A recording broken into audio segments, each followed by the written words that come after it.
বন্ধুরা, এলাকার লোকেরা সেই বিস্ময়কর দৃশ্য নিজেদের খোলা চোখে দেখেছিল। রফিক সাহেব গত এক সপ্তাহ ধরে নিখোঁজ ছিল।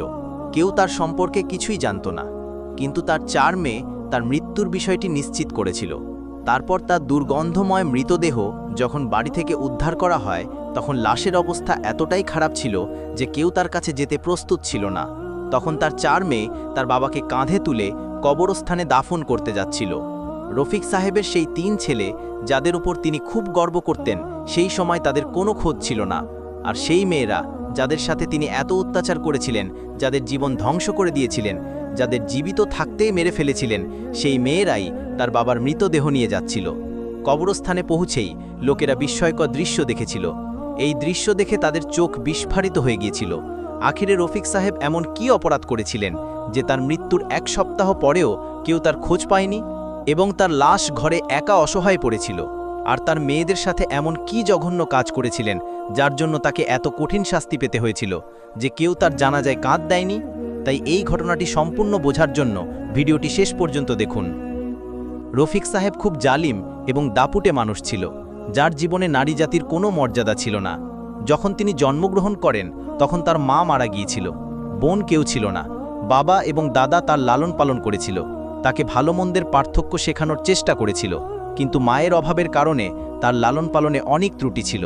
তিনি নারী জাতির সম্মান করতেন না, তার কাছে নারীরা ভেড়া ছাগলের চেয়ে বেশি মর্যাদা পেত না।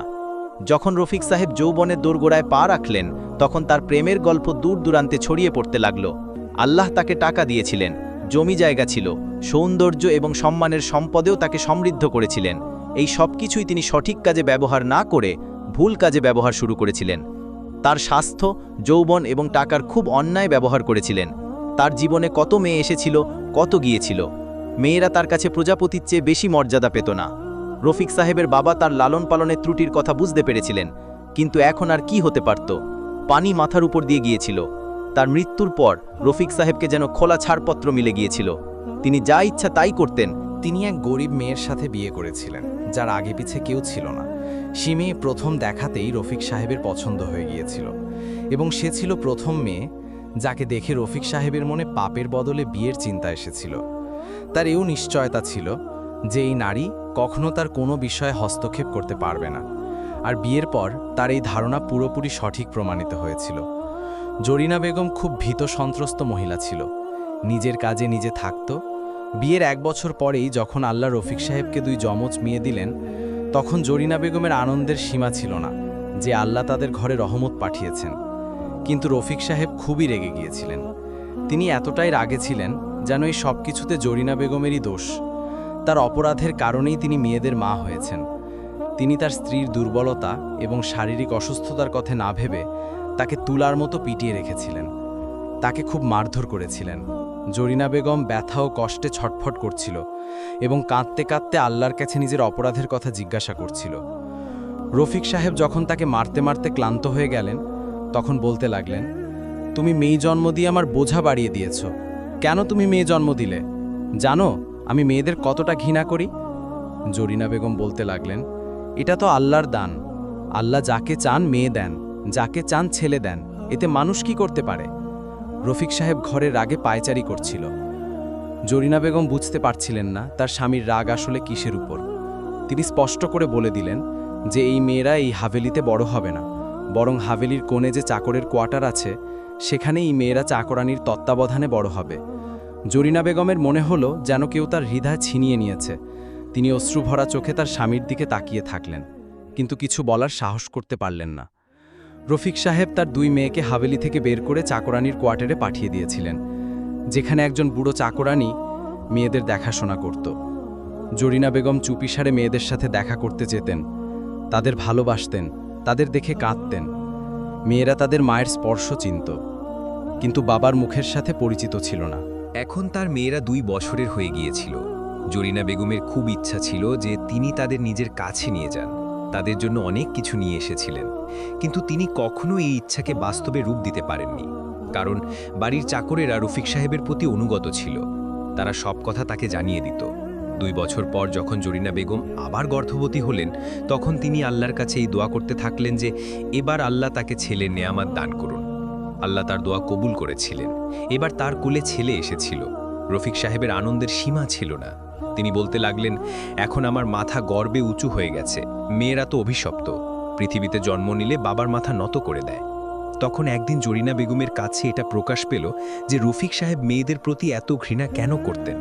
কারণ তিনি অনেক মেয়ের জীবন ধ্বংস করেছিলেন, এবং তখন সেই মেয়েরা তাকে এই অভিশাপ দিয়েছিল যে তোমার ঘরেও একদিন মেয়ে জন্ম নেবে এবং সে তোমার সম্মানের জানাজা বের করবে, যেমন তুমি আমাদের বাবা মায়ের সম্মানের জানাজা বের করেছ। তখন থেকে রফিক সাহেব মেয়েদের বিরুদ্ধে ছিল, কিন্তু তিনি এটা জানতেন না যে যখন আল্লাহ কোনো মানুষের দড়ি টানেন, যখন তাকে মুখ থুবড়ে ফেলতে চান, তখন তার জন্য কোনো না কোনো উপায় তৈরি করে দেন। একের পর এক জরিনা বেগমকে আল্লাহ 3টি ছেলে দিলেন। এখন রফিক সাহেব খুব খুশি ছিল, আনন্দে ফুলে উঠছিলেন না। এমন সময় যখনই তার 2 মেয়ে হাভেলিতে তার সামনে আসত, তার কপালে ভাঁজ পড়ে যেত। তিনি চিৎকার করে বলতেন, এই মেয়েদের আমার সামনে আনো না, এদের দেখলে আমার রক্ত গরম হয়ে যায়। জরিনা বেগম কাঁদতে কাঁদতে বলতেন, এরাও তো আপনারই সন্তান, আপনারই রক্ত, নিজের রক্তের প্রতি এত ঘৃণা কিভাবে করতে পারেন। সময় এভাবেই দ্রুত গতিতে পার হচ্ছিল। এখন সেই 2 মেয়ে যুবতী হয়ে গিয়েছিল। তখন একদিন জরিনা বেগম তার মেয়েদের দুঃখের ভার হৃদয়ে নিয়ে এই দুনিয়া থেকে চলে গেলেন। 2 মেয়ে যাদের চাকরানি দেখাশোনা করত, সেই চাকরানিরও হাভেলিতে মৃত্যু হয়েছিল। এখন তাদের 2 জন ছাড়া হাভেলিতে আর কোনো নারী ছিল না। তখন একদিন রফিক সাহেব তার মেয়েদের বললেন যে আজ থেকে তারা হাভেলির সব কাজ করবে, এই বাড়িতে তারা চাকরের মতোই থাকবে। তার 2 মেয়ের চোখ দিয়ে অশ্রু ঝরছিল, কিন্তু তারা তার বাবার কথা অমান্য করেনি। বলল, ঠিক আছে আব্বাজান, আজ থেকে হাভেলির সব কাজ আমরা করব। এই অজুহাতে আপনার মুখও দেখতে পাবো এবং আপনার সাথে কথাও বলতে পারবো। 2 মেয়েই এতে খুশি ছিল যে বাবা হাভেলির ভিতরে আসার অনুমতি দিয়েছেন, নইলে তিনি তাদের। সময় এভাবেই কেটে যাচ্ছিল। রফিক সাহেব তার প্রথম 2 ছেলের বিয়ে দিয়েছিলেন। বিয়ে খুব ধুমধাম করে হয়েছিল। এত খরচ করা হয়েছিল যে আশপাশের লোকেরা দেখতে থেকে গিয়েছিল, কিন্তু তিনি তার মেয়েদের জন্য একটি পয়সা খরচ করেননি। না তাদের নতুন কাপড় কিনে দিয়েছিলেন, না প্রয়োজনীয় কোনো জিনিস। তার 2 মেয়ে ছেঁড়া পুরোনো কাপড় পরত। তাদের হৃদয়ে তখন প্রলয় ঘটল যখন বাবা তাদের 2 ভাইয়ের বরযাত্রায় নিয়ে যেতে অস্বীকার করলেন। বলতে লাগলেন, লোকে কি ভাববে যে এই 2 মেয়ে কারা? আমি তোমাদের অভিশপ্ত ও কুৎসিত মুখকে দুনিয়ার সামনে মেয়ে হিসাবে স্বীকার করতে পারি না। আসলে কি, তোমরা বদনাম ও অপমান ছাড়া আর কিছুই নও। 2 মেয়ে কাঁদতে কাঁদতে নীরবে তাদের কোয়ার্টারে চলে গিয়েছিল। রমসা বলতে লাগলো, আমাদের কি দোষ? আব্বাজান আমাদের জন্মের সাথে সাথে এই হাভেলি থেকে বের করে দিয়েছিলেন।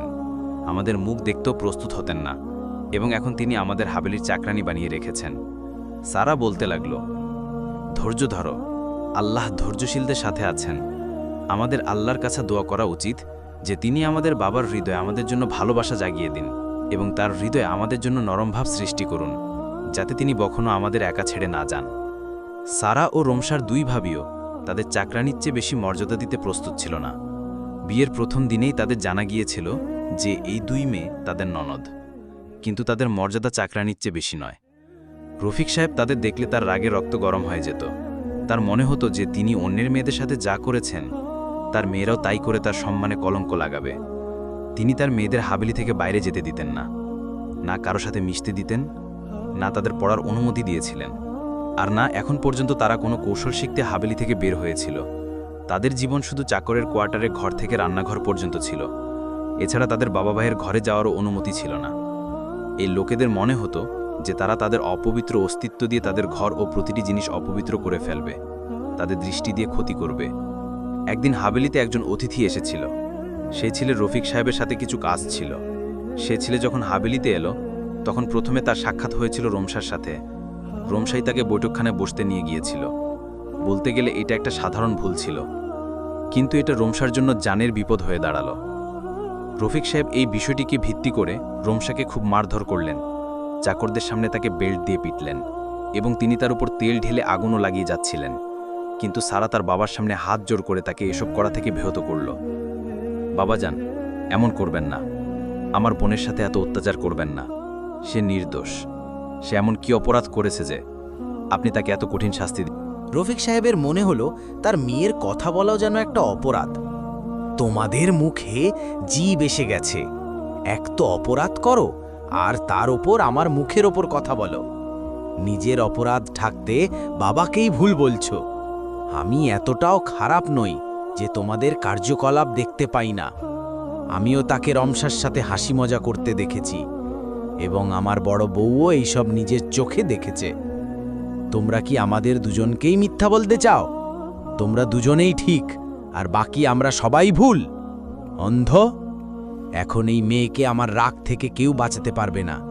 তাকে মরতে হবে, নইলে সে এভাবেই আমার সম্মান পদদলিত করবে।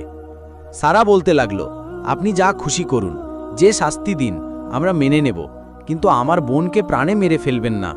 তার অপরাধ এত বড় নয় যত বড় শাস্তি আপনি দিচ্ছেন। রফিক সাহেব তাদের দুজনের দিকে গভীরভাবে তাকিয়ে রইলেন। তারপর তিনি তার একজন চাকরকে ডেকে কাছে ডাকলেন। এই ছেলে কিছুদিন আগে হাভেলিতে চাকর হিসেবে এসেছিল।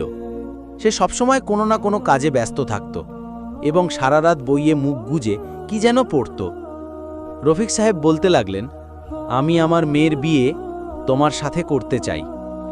তার কথা শুনে সারা আর রমসার চোখ বিস্ফারিত হয়ে গেল। তারা ভাবতেও পারেনি যে এই মানুষ এতটা নিষ্ঠুর হতে পারে। নিজের বাড়ির চাকরের সাথে তিনি তার মেয়ের বিয়ে কিভাবে করতে পারেন? চাকরও তার মালিকের কথায় বিশ্বাস করতে পারছিল না। তিনি রফিক সাহেবের আদেশে মাথা নত করে রমসার সাথে বিয়ে করতে রাজি হয়ে গেল। বিয়ের পর রফিক সাহেব বলতে লাগলেন, এখন তোমরা দুজন এখান থেকে চলে যাও। তোমার স্ত্রী আর কখনো আমার বাড়িতে আসবে না। আমি তোমার স্ত্রীর মুখ দেখতেও প্রস্তুত নই। রফিক সাহেব আদেশ দিয়ে তাদের দুজনকে বাড়ি থেকে বের করে দিলেন। রমসা সারা কাঁদতে থাকল। অনেকক্ষণ ধরে একে অপরের সাথে জড়িয়ে রইল। রমসা বলতে লাগলো, আল্লাহই জানেন এখন আমরা দুজন আবার দেখা করতে পারবো কিনা। তখন সারা তাকে আশ্বাস দিল, একদিন না একদিন আব্বাজানের নিশ্চয়ই তার ভুলের জন্য অনুশোচনা হবে। আমার বিশ্বাস। যখন রমসা বাড়ি থেকে চলে গেল, তখন সারা কাজ থেকে রান্নাঘরে এলো। তখন তার দুই ভাবির কথা শুনে অবাক হয়ে গেল। বড় ভাবি হাসতে হাসতে বলতে লাগলো, দেখলে কিভাবে আমি এক ননদকে পথ থেকে সরিয়ে দিলাম, তাকে বাড়ি থেকে বের করে দিলাম, এবং এখন একজন বাকি আছে আমাদের মাথার উপর বিপদের মূল, তাকেও কোনো না কোনো উপায়ে পথ থেকে সরিয়ে দেব। এখন সারার রাগে রক্ত গরম হয়ে গেল। তাকে বোঝা গিয়েছিল যে আব্বাজানকে আরও রাগিয়ে দেওয়ার পিছনে বড় ভাবির হাত আছে, এবং এখন তাকে এই ভয়ও ছিল যে তারা দুজন মিলে সারাকে কোনো অপরাধে ফাঁসিয়ে না দেয়, কোনো না করা অপরাধ তার মাথায় চাপিয়ে না দেয়। রফিক সাহেব তো তাদের কথাতেই বিশ্বাস করবেন, যা বলবে তাই চোখ বন্ধ করে সত্য মানবেন, না তার মেয়েদের কাছে কোনো কথা নিশ্চিতকরণ করবেন, না তাদের উপর ভরসা করবেন। সারা এখন আগের চেয়ে বেশি সতর্ক হয়ে থাকতে লাগলো। সে খুব সাবধানে থাকত, যাতে এমন কোনো কথা না হয় যার জন্য তার বাবা কিছু বলার সুযোগ পান। কিন্তু তবুও তার বড় ভাবে সুযোগ খুঁজে বের করেছিল। সেই রাতে সারা অনেকক্ষণ রান্নাঘরে ব্যস্ত ছিল। আজ তার বড় ভাবির মায়ের বাড়ির লোকজন এসেছিল, তাই খাবার তৈরির পর বাসন ধুতে অনেক দেরি হয়ে গিয়েছিল। যখন কোয়ার্টারে গেল, তখন সে তার কোয়ার্টারে তার ভাবির ভাইকে দেখল, যার চোখ নেশায় লাল হয়ে গিয়েছিল।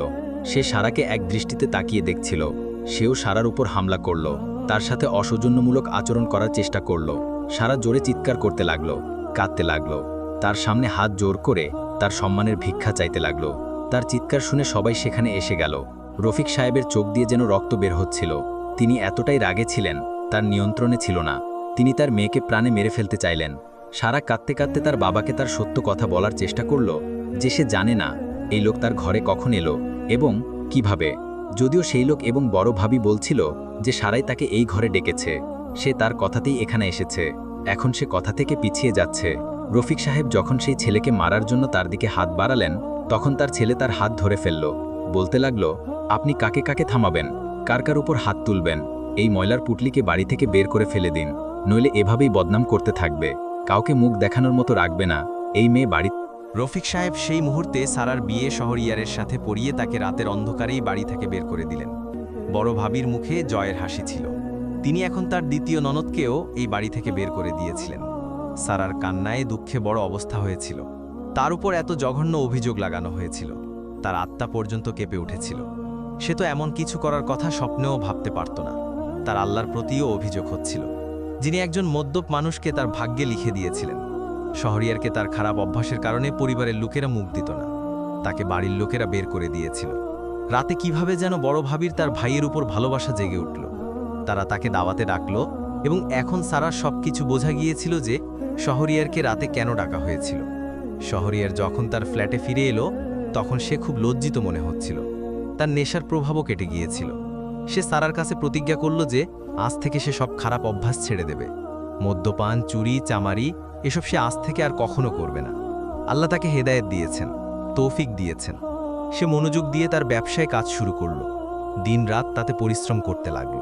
সব খারাপ অভ্যাস ও খারাপ সঙ্গ থেকে দূরে থাকতে লাগল। এখন সে একজন ভালো মানুষ হিসেবে সারার সামনে ছিল। সে আল্লাহর শুকরিয়া আদায় করত, যিনি তার জীবনকে ধ্বংস হওয়া থেকে বাঁচিয়েছিলেন। সারার এখনও তার বাবার প্রতি কোনো ঘৃণা ছিল না। সে এখনও তার বাবাকে ফোন করে তার খোঁজ খবর নিত, তার কাছ থেকে গালি খেত এবং তারপর ফোন বন্ধ করে দিত। শহরিয়ার তাকে বলতো, তোমার বাবা তোমাকে এত ঘৃণা করেন, তোমার সাথে কথা বলেন না, তবুও তুমি তাকে ফোন করো কেন? তখন সারা বলতো, তার কণ্ঠ শুনে আমার হৃদয়ে শান্তি মেলে, এছাড়া আমার আর কিছু চাই না। সময় এভাবেই কেটে যাচ্ছিল। রফিক সাহেবের 3 ছেলে এখন সমস্ত সম্পত্তির মালিক হয়ে গিয়েছিল। তারা তার জীবদ্দশাতেই তার কাছ থেকে সমস্ত সম্পত্তি তাদের নামে লিখিয়ে নিয়েছিল। সেই হাবিলি, যা সব ভাইয়ের মিলিত সম্পত্তি ছিল, তারা হাবিলি বিক্রি করে তাদের অংশ আলাদা করে নিয়েছিল এবং রফিক সাহেবকে একটি ছোট ফ্ল্যাট ভাড়ায় থাকার জন্য দিয়েছিল এবং কোনো ছেলে বউ তাকে তাদের সাথে রাখত। রফিক সাহেব তার ছেলেদের বদলে যাওয়া আচরণ দেখে হতবাক হয়ে গিয়েছিলেন। তিনি জীবনের এই রঙের কথা কখনো ভাবেননি। তার ছেলেদের জন্য কত ভালোবাসা দিয়েছিলেন, তাদের জন্য কি না করেছিলেন। কিন্তু এখন সেই ছেলেরা সম্পত্তি ভাগ করে যেন তার বাবাকে ভুলে গিয়েছিল। কখনো কখনো কয়েক মাস পরে কোনো এক ছেলে তাকে মুখ দেখাতো এবং তাকে খরচাপাতিও বাড়ির ভাড়া দিয়ে চলে যেত। তারপর কয়েক মাস পর আরেক ছেলে আসতো এবং একই দায়িত্ব পালন করে চলে যেত। রফিক সাহেব তার ছেলেদের ফোন করতেন। তাদের কণ্ঠ শোনার জন্য তার কান যেন তৃষ্ণার্ত হয়ে পড়েছিল, কিন্তু কোনো ছেলেই তার কাছে আসতো না। এমন সময় একমাত্র সারা ছিল যে তার বাবার খোঁজ খবর জানতে তাকে ফোন করত। রফিক সাহেবের ইচ্ছা হতো যে তিনি একবার তার মেয়েকে কাছে ডাকেন। তার হাতের স্বাদের খাবার তার এখনো মনে ছিল। ভাবতেন কোন মুখে তার মেয়েকে কাছে ডাকবেন। যখন নিজে কিছুর যোগ্য ছিলেন, তখন তার মেয়েদের কিছুর যোগ্য মনে করেননি। তাদের সাথে কখনো ভালোবেসে কথা বলেননি। তাদের সাথে চাকরদের চেয়েও খারাপ আচরণ করেছিলেন। এবং এখন যখন তিনি একা ছিলেন, যখন তার কাছে কেউ ছিল না, না ছেলে, না সেই সম্পদ, না টাকা পয়সা, না খ্যাতি, এমন অবস্থায় তিনি তার মেয়েদের ডাকলেও কোন মুখে ডাকতেন, এই অবস্থায়ও তাকে থামিয়ে রাখছিল। তিনি কোনো মতে বিছানা থেকে উঠে রান্নাঘরে যেতেন, নিজের জন্য কিছু খাবারের ব্যবস্থা করতেন এবং আবার বিছানায় শুয়ে কাঁদতে লাগলেন। তার ছেলেদের ফোন করে তাদের কাছে ডাকতেন। ছেলেরা তাকে আশ্বাস দিত যে তারা কোনো কর্মচারীর ব্যবস্থা করবে যে তাকে সময় মতো খাবার তৈরি করে দেবে, অথবা বলতো যে আমরা আপনাকে আমাদের সাথে নিয়ে যাব। কিন্তু ফোন বন্ধ করার পর যেন তারা তার বাবাকে এবং তার সাথে বলা কথাগুলো ভুলে যেত। এখন রফিক সাহেবের গত কয়েকদিন ধরে তীব্র জ্বর ছিল, এমন জ্বর যে তার শরীরে কাঁপুনি হয়ে গিয়েছিল। তিনি খুব দুর্বল হয়ে পড়েছিলেন। তিনি তার ছেলেদের ফোন করলেন, একের পর এক সবার নম্বর ডায়াল করলেন, কিন্তু কেউ তার ফোন তুলল না। তার বৌমার নম্বরে ফোন করলে সেও রাগে তাকে ধমক দিতে লাগল যে অসময়ে ফোন করবেন না। আমরা আমাদের জীবনে আমাদের কাজে ব্যস্ত থাকি, আমরা বারবার আপনার জন্য সময় বের করতে পারি না। এমন সময় সারা ছিল যে বাবার খোঁজ খবর জানতে লাগল। তার দুর্বলতার কারণ জানতে তার কাছে আসতে চাইল, কিন্তু তিনি তার মেয়েকে থামিয়ে দিলেন। তিনি নিজের অবস্থার তামাশা বানাতে চাননি। তার মেয়েদের এটা প্রমাণ করতে চাননি যে তিনি দুর্বল হয়ে পড়েছেন। তার উপর এমন এক সময় এসেছিল যে এখন তিনি না পানি পান করতে পারতেন, না তার জায়গা থেকে নড়তে পারতেন। দুর্বলতা, ক্ষুধা, অসুস্থতা, তৃষ্ণার তীব্রতা তার উপর একসাথে আক্রমণ করেছিল। এখন তিনি একা ছাদের দিকে তাকিয়ে থাকতেন। ধীরে ধীরে তার আত্মা যেন গত কয়েকদিন ধরে সারা বারবার তার বাবার নম্বরে ফোন করছিল। প্রথমে ফোনে রিং হচ্ছিল, কিন্তু কেউ ফোন তুলছিল না এবং এখন তার নম্বরও বন্ধ ছিল। সারার উদ্বেগের কারণে খুব খারাপ অবস্থা হয়ে গিয়েছিল। তাকে এত উদ্বিগ্ন দেখে শহরিয়ার তাকে সান্ত্বনা দিতে লাগলো যে তোমার আব্বাজান একা নন, তার ছেলেনা তার সাথে আছে, বৌমারা তার বাড়িতে আছে, তার দেখাশোনার জন্য তোমার কিসের চিন্তা। কিন্তু সারার হৃদয় যেন কোনো অঘটনের ভয় কাঁপছিল। সে বলতে লাগলো, আমার মনে হচ্ছে কিছু গড়বড় আছে, আমার আব্বাজানের সাথে নিশ্চয়ই কোনো সমস্যা আছে, কোনো না কোনো সমস্যা তাকে নিশ্চয়ই পেয়ে বসেছে, নইলে তিনি তো তার মোবাইল চার্জ করে রাখতেন। তিনি আমার সাথে কথা না বললেও অন্তত তার কণ্ঠে গালি শুনে আমার হৃদয়ে শান্তি মিলত, এবং এখন তার কণ্ঠও শুনিনি। এতদিন হয়ে গেছে, আমার হৃদয় কাঁপছে শহরিয়ার। তারপর সারার কথায় তাকে হাবেলিতে নিয়ে এসেছিল। কিন্তু যখন সারা হাবেলিতে অপরিচিত লোকজন দেখল, তখন তার মুখ বিস্ময়ে খুলে গেল। তখন পাড়ার লোকেদের মুখে জানা গেল যে রফিক সাহেব এই বাড়ি ছেড়ে চলে গেছেন। তার ছেলেরা তাদের অংশ আলাদা করে নিয়েছে। সারার মুখ থেকে কাঁপা কাঁপা কণ্ঠে বেরোলো, তাহলে আমার আব্বাজান কোন ছেলের কাছে আছেন? যদি আপনারা জানেন তবে আমাকে বলুন, আমার তার জন্য উদ্বেগ হচ্ছে।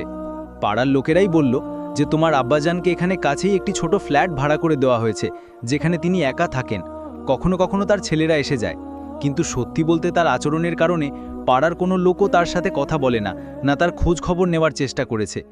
তিনি তার সত্যিকারের মেয়েদের সাথে যে আচরণ করেছেন, তার স্ত্রীর সাথে যা করেছেন, তারপর এমন মানুষের সাথে এমনই হওয়া উচিত যে তিনি একা থাকেন। সারার উদ্বেগের কারণে খুব খারাপ অবস্থা হয়েছিল। সে শহরিয়ারকে বলল, বাড়ির দরজা ভেঙে ফেলো। তারপর যখন তার বাবার অবস্থা দেখল, যেন অজ্ঞান হয়ে মাটিতে পড়ে গেল। বাবার শরীরে পোকা খাচ্ছিল। তিনি কতদিন আগে মারা গিয়েছিলেন, অসহায় অবস্থায় পড়েছিলেন। তার অবস্থা দেখে সবার চোখ বিস্ময়ে বিস্ফারিত হয়ে গিয়েছিল, এবং সবার মুখে একই কথা ছিল যে এই মানুষটি তার মেয়েদের মর্যাদা দেয়নি, তাদের সাথে এত খারাপ আচরণ করেছিলেন, তাই তাকে এমন শাস্তি পেতে হয়েছে। সারা তাদের চুপ করাতে লাগলো, আমার বাবার সম্পর্কে এমন কথা বলবেন না। সবাই সেখান থেকে দূরে সরে দাঁড়িয়েছিল। লাশ থেকে এমন দুর্গন্ধ আসছিল যে কেউ কাছে যাওয়ার সাহস পাচ্ছিল না। সারা রমসাকে ফোন করল, তাকে সব কথা বলল। রমসার হৃদয়ও গলে গেল। সে তার বাবার শেষ দর্শন করতে এসেছিল। একের পর এক সারা তার সব ভাইদের ফোন করল, কিন্তু কেউ কথা শুনতে প্রস্তুত ছিল না। কেউ তাদের বাবার মৃতদেহে কাঁধ দিতে প্রস্তুত ছিল না। এমন পরিস্থিতিতে রফিক সাহেবের 2 মেয়ে এবং তার জামাই এগিয়ে এলো। পাড়ার কোনো লোকও তাদের কাছে আসেনি। সবাই দূরে দূরে দাঁড়িয়েছিল, কারণ লাশের অবস্থা এত খারাপ ছিল এবং দুর্গন্ধ এত তীব্র ছিল যে লোকেদের বমি বমি ভাব হচ্ছিল। তাদের মাথায় দুর্গন্ধের তীব্রতায় ঘুরতে লাগলো। এমন অবস্থায় কে ছিল? যখন লাশ কবরস্থানে নিয়ে যাওয়া হলো, তখন আবার 2 বোন ফুপিয়ে কাঁদতে লাগলো। ইমাম সাহেব জানাজা পড়াতে এসেছিলেন, কিন্তু জানাজা পড়ার জন্য কেউ উপস্থিত ছিল না।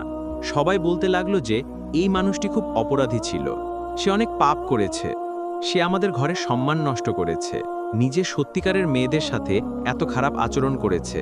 আমরা এমন মানুষের জানাজা পড়ব না।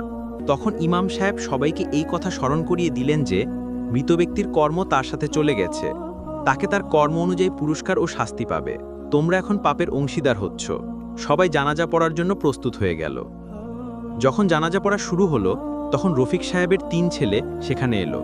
সবাই ভেবেছিল যে তারা হয়তো তাদের বাবার দাফনের জন্য এসেছে, তার বাবার মৃত্যুর খবর শুনে। কিন্তু তারা তো সম্পত্তির কথা জিজ্ঞাসা করতে লাগলো। তারা সারাকে বলল, তুমি আব্বাজির ঘরে গিয়ে দেখো সম্পত্তির কাগজপত্র কোথায়। আব্বা সবকিছু আমাদের নামে করে দিয়েছিলেন, কিন্তু তবুও তিনি সম্পত্তির কাগজপত্র লুকিয়ে রেখেছিলেন। আমার মনে হয় তিনি সুযোগ পেয়ে কাউকে দেননি। সারা বিস্ফারিত চোখে তার ভাইদের দিকে তাকিয়ে রইল। তারপর বলতে লাগলো, এই সম্পত্তি ও টাকা পয়সা তোমাদের মোবারক হোক। আমাদের না আব্বাজানের জীবনে এই জিনিসগুলোর সাথে কোনো সম্পর্ক ছিল, না তার মৃত্যুর পর আমরা এগুলোর উপর আমাদের অধিকার দাবি করব। কারণ যে জিনিস জীবনে আমাদের আব্বা আমাদের দেননি, তা তার মৃত্যুর পরও আমাদের চাই না। আমরা শুধু তার দাফনের জন্য এসেছিলাম। এখন যখন তিনি এই দুনিয়ার থেকে চলে গেছেন, তখন আমাদের এই বাড়িও তার সাথে সম্পর্কিত জিনিসগুলোর সাথে সম্পর্ক শেষ হয়ে গেছে। সারার কথায় তার ভাইয়ারা লজ্জিত হয়ে গেল। একের পর এক তারা সেখান থেকে চলে গেল। সারা ও রমসা তাদের বাড়ি চলে গেল। রমসার স্বামী একজন গরিব মানুষ ছিল, কিন্তু সে খুব পরিশ্রমী ছিল। সে তার পড়াশোনা চালিয়ে গিয়েছিল। আল্লাহ তার পরিশ্রমকে বৃথা যেতে দেননি, এবং এখন সে তার পরিশ্রমের জোরে একজন অফিসার হিসাবে দুনিয়ার সামনে ছিল। যদিও শাহরিয়ারের ছোট ব্যবসায় আল্লাহ উন্নতি দিয়েছিলেন, এখন তাদের বাড়িতেও টাকা পয়সা ও সম্পদের ছড়াছড়ি ছিল। এই 2 বোনের কোনো কিছুর অভাব ছিল না। তাদের হৃদয়ও শান্তির সম্পদে পরিপূর্ণ হয়ে গিয়েছিল। তারা তাদের বাবার কবরে নিয়মিত যেত, তার জন্য দোয়া ফাতিহা করত, তার মাগফিরাতের জন্য দোয়া করত, এবং তারপর নিজেদের বাড়ি ফিরে যেত। প্রিয় বন্ধুরা, আপনারা দেখলেন টাকার লোভ এবং মানুষের অহংকার, ইগো কিভাবে মানুষকে ধ্বংস করে দেয়। জানি না মানুষ আল্লাহকে ভুলে কি করে ফেলে এবং নিজের দুনিয়া ও আখিরাত নষ্ট করে ফেলে। যাই হোক, যদি আপনারা এই ঘটনার থেকে শিক্ষা পেয়ে থাকেন, তবে প্রথমে আপনার পরিবার, বন্ধু, আত্মীয়দের মাঝে এই ভিডিওটি শেয়ার করুন, কারণ তারাও শিক্ষা পাবে। আর যদি চ্যানেলে প্রথমবার এসে থাকেন, তবে চ্যানেলটি সাবস্ক্রাইব করে কমেন্ট বক্সে অবশ্যই আস্তাগফিরুল্লাহ লিখবেন।